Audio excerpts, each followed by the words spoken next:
Hey everybody, I've been asked by Earl to put together a video of how I demonstrate and in-service the DuoSwift cleaning brush.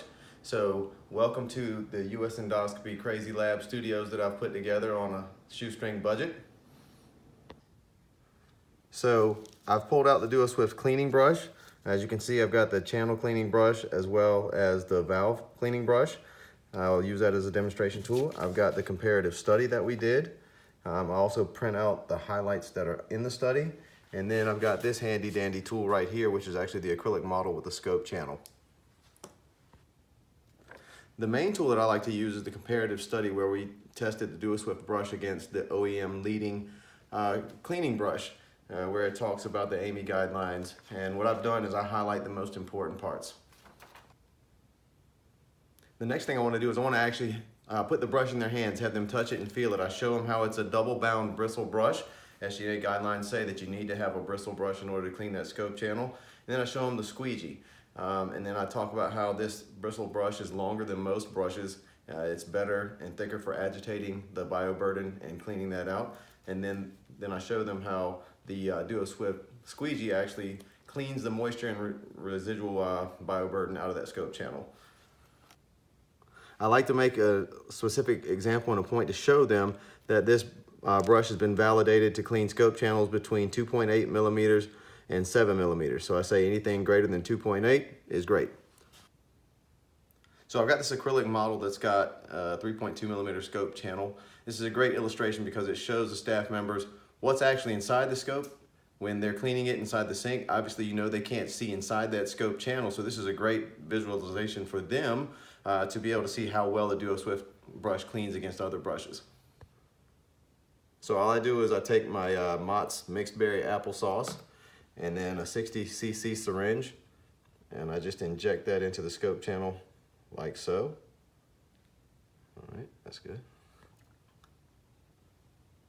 As you can see, there's no other bioburden that you can inject into a scope channel and still have it be delicious. So now we're ready to demonstrate what the cleaning brush looks like going into the scope channel. One thing I definitely like to point out is this yellow bumper. We've added on there as a security measure because I know I told the staff earlier 2.8 millimeters and greater is good, but in case you've got that one staff member who wasn't paying attention, they were Facebooking, Snapchatting, or tweeting while I was giving my in-service, this bumper will prevent that from going into a scope channel smaller than 2.7 millimeters. As you can see, the bristle brush itself does a tremendous job of cleaning that scope channel out. But if you look right here, you can see that residual moisture. All right, and this is usually a great illustration for the technicians and the scope washers to see that they can't normally see. And then when the brush comes out, you can see everything that's still on it. Now, that scope channel to the naked eye looks kind of clean.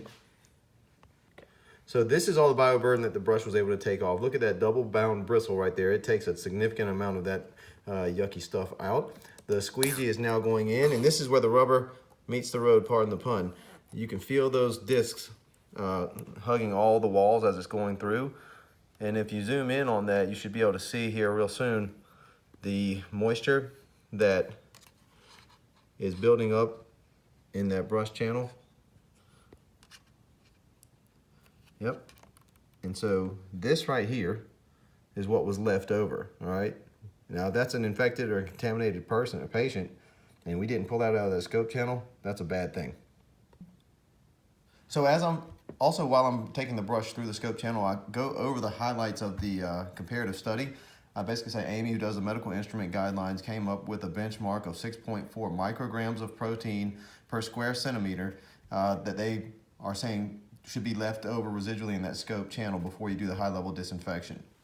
An independent third-party company tested DuoSwift versus the OEM brush in 2.8 millimeter and 3.2 millimeter scope channels. After 10 passes, the OEM brush still had not yet achieved that 6.4 microgram benchmark, whereas the DuoSwift, after one pass, consistently achieved that benchmark and exceeded it. So what that says to me is that the DuoSwift is at minimum 10 times better than the OEM leading brush. In closing, hopefully this tool was a great demonstration because I know the staff members that I've converted really love seeing this, and once they do see it, they switch immediately to the DuoSwift cleaning brush. Good luck and good selling.